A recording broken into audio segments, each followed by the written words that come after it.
કાળું નાણું ભારતમાં પરત આવે તો કેટલા ફાયદા થાય તે અંગે ચોંકાવનાર ખુલાસો અમેરિકાની એક કંપનીએ કર્યો છે। પ્રાપ્ત માહિતી અનુસાર મેરિલ લિન્ચે દાવો કર્યો છે કે માત્ર સ્વિસ બેંકમાં જે ભારતીયોના જમા કાળા નાણાંનો અડધો ભાગ ભારત પરત આવે તો દેશના વિદેશી મુદ્રા ભંડારમાં અતત વધારો થઈ શકે છે, જે વધારો 30 થી 35 અબજ ડોલરનો હોઈ શકે।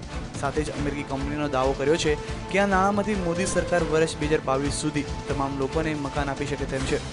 તો વર્ષ 2014-15 માટે શિક્ષક, સ્વાસ્થ્ય અને સંરક્ષણ બજેટનો પૂરો ઉપયોગ આ નાણાંમાંથી થઈ શકે છે। સાથે જ તે સર્વ શિક્ષા અભિયાનની 7 વર્ષના બજેટ પણ આ રકમમાંથી તૈયાર થઈ શકે છે।